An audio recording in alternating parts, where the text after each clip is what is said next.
ہم بسم اللہ کی با کے حوالے سے دو نشستیں ان میں کچھ نہ کچھ پڑھ چکے ہیں۔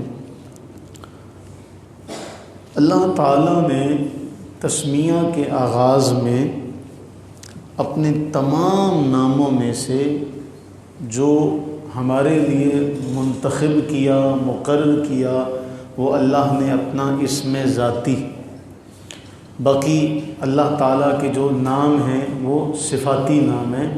یہ اللہ، لفظ اللہ، یہ اللہ تعالیٰ جل وعلا کا اسم ذاتی ہے، ذاتی اسم۔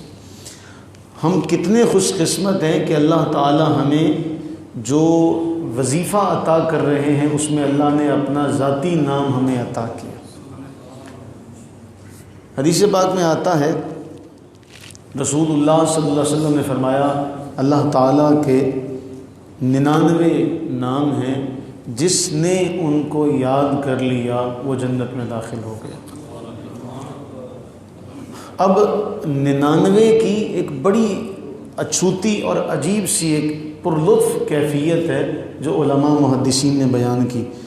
ہم نمازیں دیکھتے ہیں، ان کی تعداد طاق، آپ دن کی نمازوں کا اختتام کریں وہ طاق پر ختم ہوتی ہیں، رات کی نماز تہجد کے بعد وتر پڑھے جاتے ہیں، طاق پر ختم ہوتے ہیں، ہفتے کے دنوں کی تعداد طاق ہے۔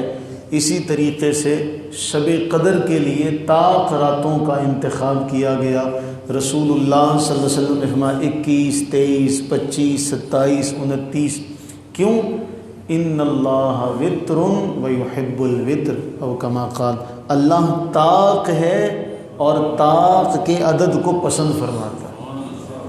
اس لیے اللہ کے نام 99، وہ 100 بھی تو ہو سکتے ہیں، 99 کی اس لیے تعداد متعین کی گئی تاکہ اس میں طاق کا عدد جو ہے وہ نمایاں رہے، طاق کا عدد نمایاں رہے۔ اچھا، اب ہم جب تنہائی میں بیٹھتے ہیں یا جب ہمارے ہاں مجالس ہوتی ہے تو ہم بیٹھ کے اللہ اللہ کرتے ہیں، ذکر کرتے ہیں اللہ کا۔ اب اس میں ہمارے علماء ایک اس میں حکایت بیان کرتے ہیں کہ کہیں کچھ لوگ بیٹھے اللہ اللہ اللہ اس طرح ذکر کر رہے تھے تو وہاں سے کوئی دانا فلسفی گزرا، کوئی شاہ صاحب ایک جملہ فرماتے ہوتا ہے کہ یہ اسکالر نہیں، یہ سکے کالر ہے۔ تو اب اس قسم کا جو کوئی فلسفی گزرا وہ کہنے لگا ایمی زبان سے اللہ اللہ اللہ اللہ کر رہے ہیں، اس کا فائدہ کیا ہوگا؟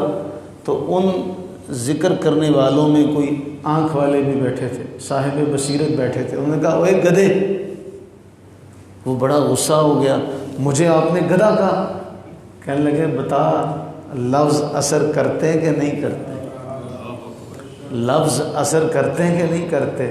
تو اعتراض کر رہا تھا اللہ اللہ کرتے ہیں، کیا ہوتا ہے؟ تجھے اگر گدھا کہا تو تجھے اس گدھے سے تکلیف ہوئی نا، تو بتا لفظ اثر کرتے ہیں کہ نہیں کرتے؟ تو اللہ تعالیٰ نے ہم اپنی قسمت پر جتنا ناز کریں اتنا کم ہے۔ اللہ نے ہمیں اپنا اسم ذاتی عطا کیا کہ تم جو بھی کام شروع کرنے لگو میرے نام سے شروع کرو، کوئی صفاتی نام نہیں دیا۔ یا اس کو اگر یوں سمجھا جائے، مثال کے طور پہ صرف سمجھانے کے لیے، آپ کو کوئی بڑا آدمی اپنا دستخط کر کے اپنا کارڈ دے دے اور کہے جب بھی میرے پاس تم نے آنا تو یہ کارڈ دکھانا، کوئی تمہیں نہیں روکے گا اور تم ہر وقت میرے پاس آ سکتے ہو۔ یہ بلا تشبیہ اور بلا تمثیل اللہ نے اپنے تمام ناموں میں سے اللہ نے اپنا ذاتی نام ہمیں عطا کیا۔ ہم کتنے خوش قسمت ہیں، اللہ نے ہمیں ذاتی نام عطا کر کے فرمایا ہر کام اس نام سے شروع کرنا، ہر کام اس نام سے شروع کرنا ہے۔ تو جس کو اللہ نے اپنا نام دے دیا ہو تو اس کے لیے اس سے بڑا کوئی وظیفہ نہیں ہو سکتا۔ دعا کریں، ہم اللہ کے حضور دعا کرتے ہیں کہ باری تعالیٰ آپ کو آپ کے نام کا واسطہ دیتے ہیں، ہم پر اپنی بے بہا رحمتیں برکتیں نازل فرما، ہماری جھولیوں کو اپنی رحمتوں سے پر فرما اور ہمیں علم نافع عطا فرما۔ آمین ثم آمین۔